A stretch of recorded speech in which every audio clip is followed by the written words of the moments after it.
From the inner sense of time comes the ancient poet's rhyme, bringing us the master key to open up the mystery. From the depth of time and space, we arrive in quiet grace, finding what is meant to be as we explore the mystery, pouring forth from days gone by. We can hear the poet sigh from the depth of ecstasy, moving into mystery.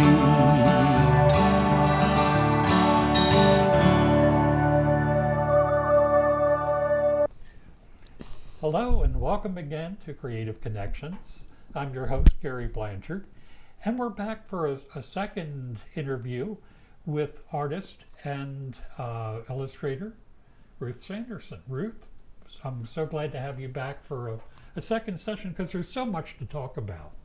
Thank you. We want to talk about some of your newest projects, but to lead into that, we want to talk about some of your older work. The Black Stallion. Yes. I grew up reading these books. My best friend and I would like fight over them in the library and wait for the next one to come out because Walter Farley was writing them in those days when we were growing up in the 60s, in the 1960s. And they did eventually make a movie. I think a lot of people probably have seen the Black Stallion movie, but I was thrilled to be able to illustrate the very first paperback versions of this series. Okay. So, obviously, a lot of horse. What is it about horses that you like drawing? I grew up loving horses. Just the minute I saw one, that's all I wanted to do was draw them,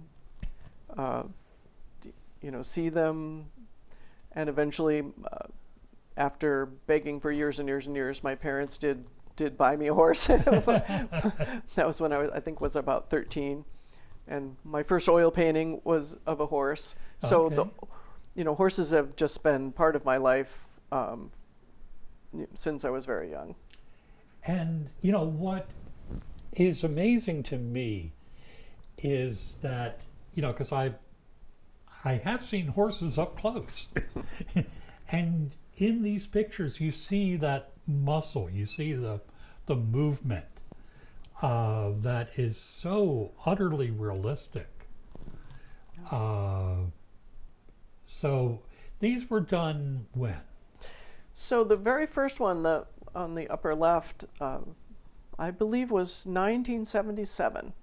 Okay. So it was a while. So I probably did them from 77, most of them to 81, 77 to 81 or so.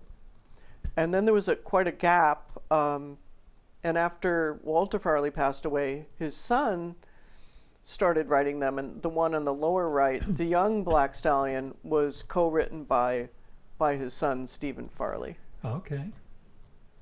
So yeah. So then, what was it? 30 years later?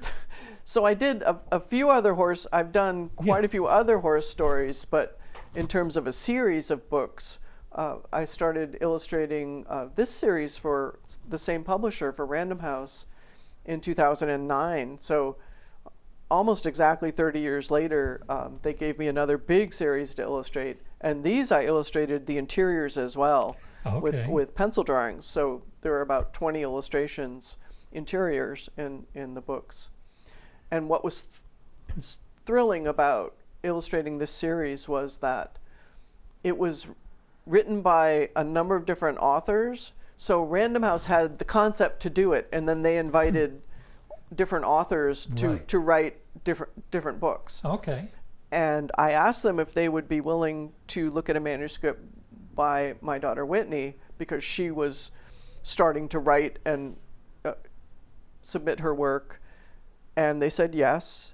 And they actually loved her work. And they gave her 5 of the titles. That's great. So the top 5 up there are all my daughters. Okay. And our own horse is Golden Sun, an Appaloosa, her beloved Appaloosa, and he inspired that story, which was a Nez Perce Native American story. Okay. So what is a horse's diary like? So a horse diary, this is a really interesting concept. They are historic fiction. Okay. Told by the horse.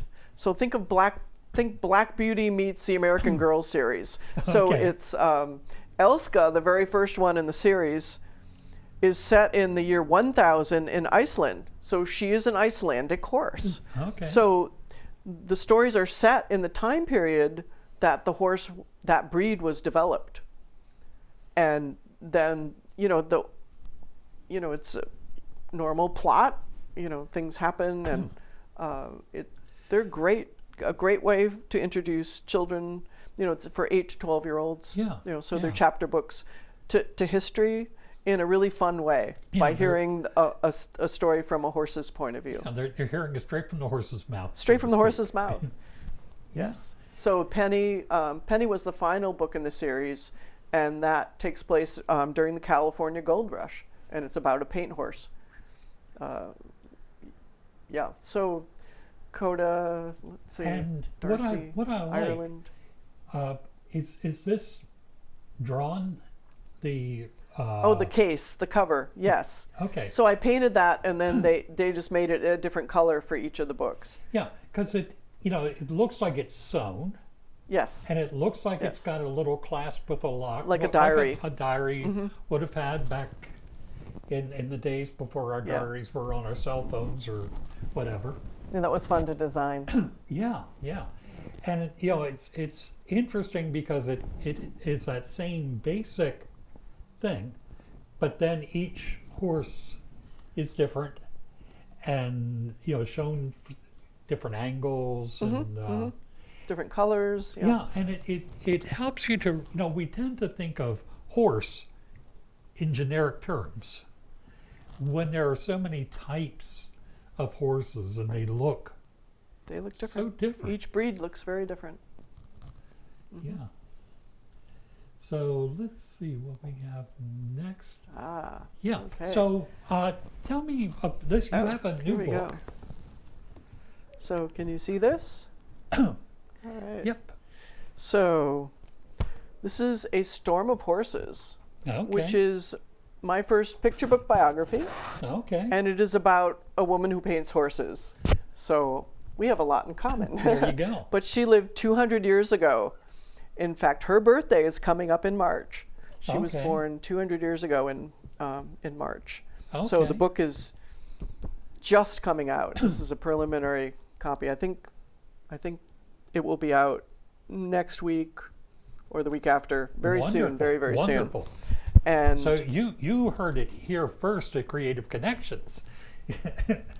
So I thought I would share some of my process with you on how I paint. This was wonderful when I was going through these illustrations you sent. But first, what was it about Rosa Bonheur that drew you to her story? Well, I think it was the fact that 50 years ago, when I was in art school in the early 1970s, I went to the Metropolitan Museum of Art in New York, and I saw the largest and most magnificent painting of horses I had ever seen in my life. It's 8 feet tall by 16 feet wide. Wow. It is ginormous, and it's all these draft horses being led around at a horse fair, where people are watching to potentially buy the horses, and there's this just stampede of horses being ridden around, half half wild and rearing, and it's just incredible, an incredible painting, and it's to this day my favorite horse painting. So a few years back, biographies for children have become very popular. Okay. And you don't have to necessarily do someone who's already famous. Right. Do you know what I mean? Like someone everybody knows. So they now are looking for, interesting stories, stories about a woman who is, very, she had her own way of looking at the world. Mm-hmm. And no one could stop her from doing what she wanted to do. She never got married. She just wanted to go and draw animals and draw and paint animals. So yeah, I investigated her story more and realized that there really was something there that would be interesting for me to illustrate. And I also saw on the web, when I was researching her, an unfinished painting. Oh, really? That was still on her drawing board at the time of her death, and it was a large painting of horses half painted. And then I thought that I could write her story and actually show the process of her painting that gigantic painting by distilling the information from that painting and sort of transferring that and showing her the process of how she painted that gigantic 8 by 16 foot painting. Yeah. So the story is about her entire life and how much she studied to be able to create very realistic paintings. Yeah. So she drew at the Anatomy Hall in Paris. This is an early part of doing this painting. Yes. So it's drawn in, and what this is called an underpainting. So it's a very pale, like washy underpainting, and then part of it has got one more coat. So usually I will do 2 or sometimes 3 coats of paint, and this picture probably took 2 weeks. Okay. To paint. And the original would be what size? This is about 2 feet wide. It's not huge. But pretty big. Yeah. What I loved about this, in a minute we'll look at the finish, but it, again, because I'm just fascinated by the artistic process. And as a musician, I love going back to the demo tapes of famous songs and hearing that rough sketch that the artist had when he first wrote the song. And this, to me, helps me to see from a visual artist how that process starts. And just really amazing. And all in here are little skeletons and, skulls and bones. And so this is where people would have gone in the 1800s to study anatomy. It was part of the School of Medicine. Okay, yeah.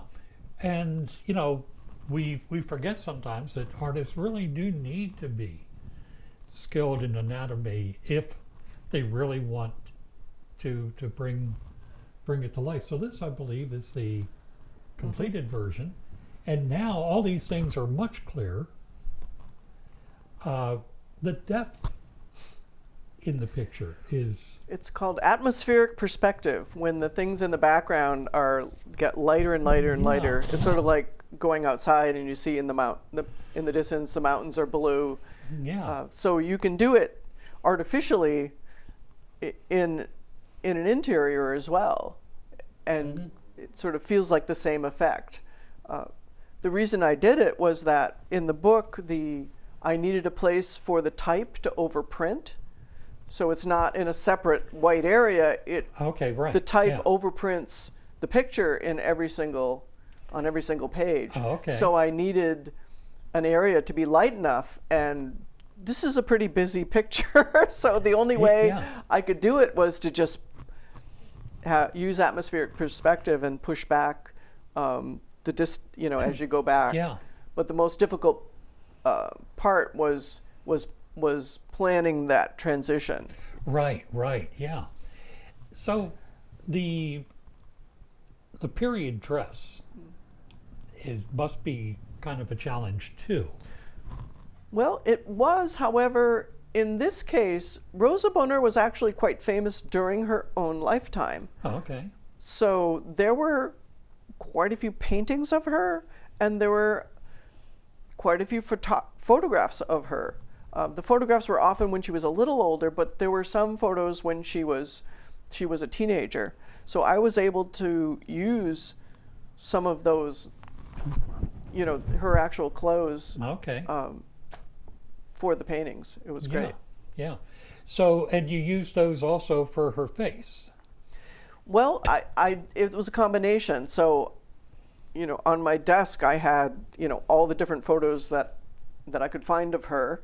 And someone did a portrait of her when she was about the age when she painted the horse fair. So that was the one that I tried to make her look the most like that. But I did find a friend of mine who was in her early 30s who posed for me for Rosa and actually looked quite a bit like her. It was great. Oh, that's great. Yeah. Again, the detail. And, I think sometimes, again, when we're talking about book illustrations, people lose sight of the work that goes into creating the detail. They just, look at the nice pictures. It's a lot of work. It is, but I think the good part about it, though, is that it does get your work into more hands than even prints would, because I know my wife and I, we've run out of space to hang things. So if it's a book that we can put on the shelf and pull out and look at and enjoy, that's great. So here's another one, partly finished. You can see the underpainting on the right. Right. It's very, very loose. You can see, well, I don't know if the viewers can, but you can see my pencil lines. So I draw it first in pencil, and then do a number of layers of paint. So is this the way you would usually work as you're filling it in, going from left to right? Because I'm right-handed. Okay. So yeah, and I right. Okay. don't want to get my hand in the paint. Although I use what's called a maul stick sometimes, where it's a stick and you can rest your hand on it. Okay. But it's just, I don't know, just easier somehow. Sure. I think it's natural. It's how we write. And it is. And so it just feels natural. I don't always do that. For instance, on the right-hand side, the trees, those are finished. Also, I tend to work on the background first. Okay. I learned in art school the term furthest object back forward. So you start with the background and then you move forward. Because when you're overlapping things in the foreground, then it will look like it's in front of what's behind it, because you're putting a hard edge as opposed to painting around things. Right. Okay. Yeah. That makes a lot of sense. Makes sense. And this is, there's the finish. That's the finish. So here's something that people may not realize. We look at Rosa there, and we don't think much about it. But this would have been about the mid-1800s. Women did not wear pants back then. No. This is why she was a rebel. She was a rebel. And women were not allowed at the horse fair. They were not allowed. She had to go to the police and ask for a permit so she could dress in men's clothes and go and draw at the horse fair. And as I said, she was well known. And they gave her a permit. In fact, they're at her museum, which is south of Paris, which is basically her studio.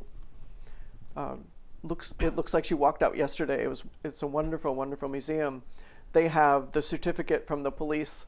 Oh, that's great. Yeah,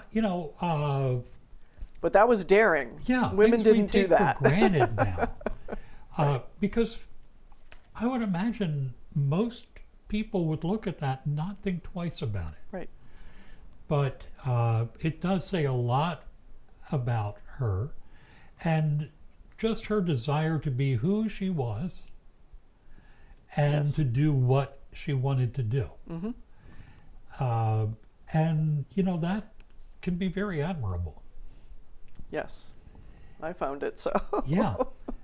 And again, one of the things that I particularly notice in this is the eye of this horse right here, which is close to me. Again, you can see the life in that eye. Thank you. And that is just such an amazing technique. Thank you.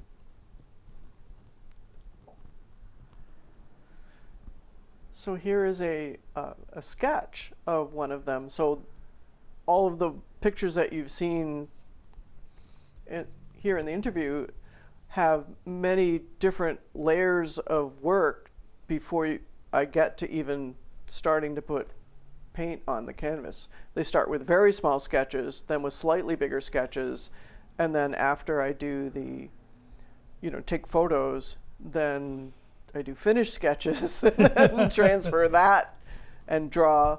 Sometimes it takes me 2 or 3 days just to do the drawing in pencil on the board Wow. before I start painting. Oh, okay. I do transfer it usually with a light table or blow up the picture, Okay. blow up my final sketch. So I don't draw it from scratch, but I'm using my own work and then enlarging it onto the canvas. And it's interesting because here we have a picture with a lot of pictures. Yes. This was a challenge. And these pictures, not in the sketch stage, but when you see the finish, they were her sketches. So I reproduced in my own paint her work. So all these sketches were actually sketches that I found that she did, preliminary sketches of the Okay. horse fair. And she drew there for a year and a half before Wow. she started doing the big painting. So she did huge amount of preliminary work. And if she had a camera, she could have gotten Sure. Yeah. Yeah. but she had to do it all by hand, and then a combination of memory and looking at her own sketches to create the painting that big, and knowledge of horse anatomy. Now, how large is this one? This picture is, I think it's about 2 feet. Yeah. Okay, because you get into these small, that must have been very delicate. I kept having to go out and buy smaller and smaller brushes for this book. I've never worked with such small brushes because usually I do pictures that are a little larger. However, it would have taken me much, much, much more time to work even larger. Right. So the compromise was small brushes. Yeah. And here she is painting. So that's more or less what the painting looks like. The right-hand corner is, I tried to reproduce it as much as I could perfectly in oils. This side is rougher. So in the painting that I found online and that actually ended up seeing in person, part of the horses were just drawn in like brown, Yeah. in brown paint, and then started to be filled in. And I think she probably did at least two layers of paint, similar to how I work. Okay. Just beautiful work. Okay. And this, Ending with, so one of my very favorite books growing up, when I was probably 8 or 10, was Walter Farley's How to Draw Horses. Okay. Walter Foster, I'm sorry. Walter Farley was black stallion. And I decided after illustrating this book that I wanted to do to inspire other horse-loving young artists to learn to draw horses. So, you know, and that's really what it is about, isn't it? Is you know, it's wonderful when you create something, but when you know you create something that inspires others, then that is where I think the real fulfillment comes in. And you know, I would have to say that I know that some of your work has been very inspirational to me, and I'm sure to a lot of others. So if people want to find out more about Ruth Sanderson online, where do they go? well, they can go right to my website. They can find it either ruthsanderson.com or my studio name, which is goldenwoodstudio.com. Okay. So either one of those will get you to my website, and you can see lots more illustration, all my different books. Okay. And if people are looking for some of the books you illustrated, I would imagine they're available just about most bookstores. Well, if a bookstore does not have it, just about any bookstore can order a book and have it for you in 2 days. Okay. They are also available through the publisher, Interlink. Okay. And I'm going to go in for this book when they come into the warehouse, and I'm going to go in and sign a whole bunch of copies. So if you order it directly great. from the publisher, you will get a signed copy. Oh, that's wonderful. So, You know, I and think, all those links are on my website. Yeah, yeah. I want to thank you so much for coming in and sharing all this with us. You know, and you know, I think I might be able to handle that one. The top one? I think I might get lost by the time we get to the next one, but you know, it's wonderful for you to share that knowledge so that other people can also try.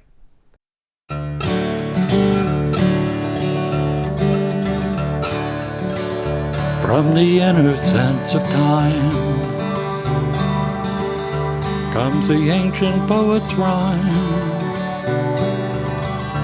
bringing us the master key to open up the mystery. From the depth of time and space, we arrive in quiet grace, finding what is meant to be as we explore the mystery, pouring forth from days gone by. We can hear the poet sigh from the depth of ecstasy, moving into mystery.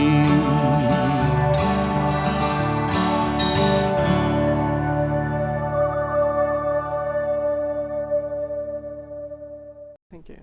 So again, Ruth, thank you for sitting through 2 sessions with us. And I want to thank you all for tuning in, and we'll see you again next time on Creative Connections.